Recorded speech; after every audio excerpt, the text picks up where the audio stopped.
Hi guys! Na aula de hoje vocês vão aprender o Simple Present, o presente simples em inglês.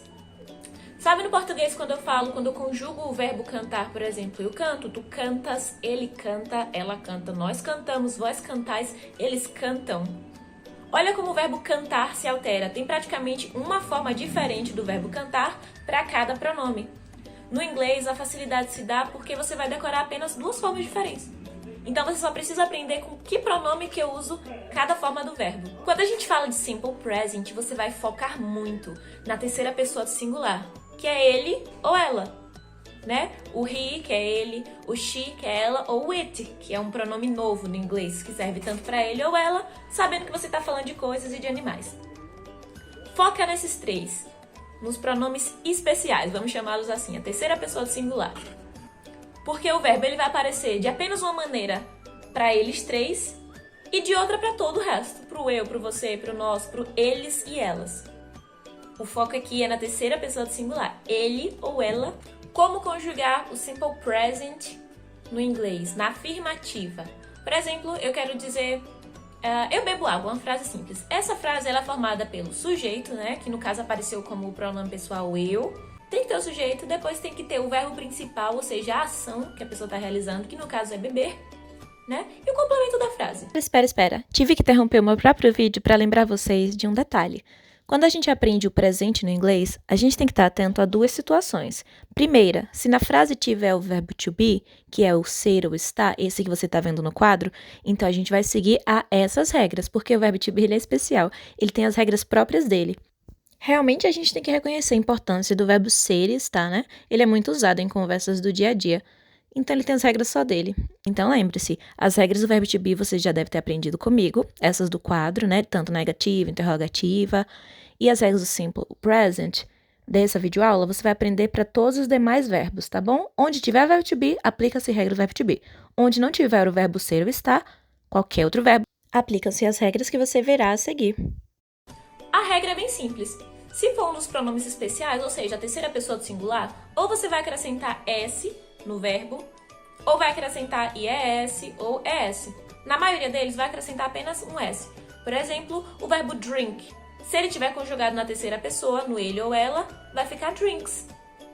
Então, I drink, you drink, he é especial, então fica he drinks.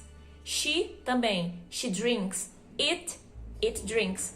O resto continua normal. We drink, they drink. Como fica a frase? Ela bebe um copo de leite todos os dias.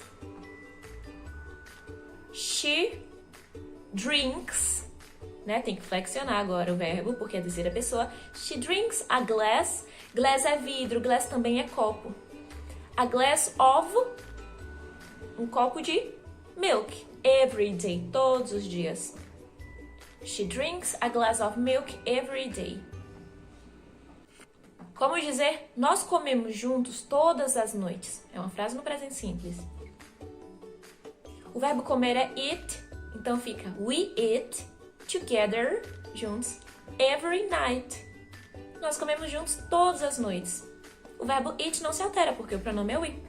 Mas se eu falar, por exemplo, ele come um pedaço de bolo.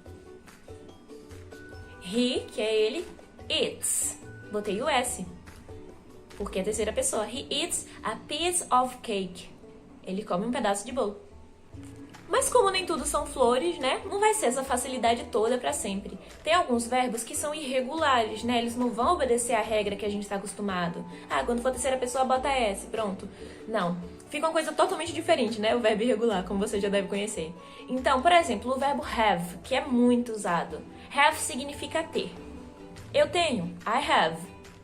Você tem, you have. Ele tem. Não fica haves, não bota um S no final não, porque ele é irregular, ele foge da regra. Então, o verbo have tem duas formas. Ou vai ser have, ou vai ser has. H-A-S. Eu tirei o V e o E, botei o S antes. Has. Então, I have, you have, he has, she has, it has. We have, they have. Ainda assim, continua simples, especialmente se a gente comparar com o português, não é?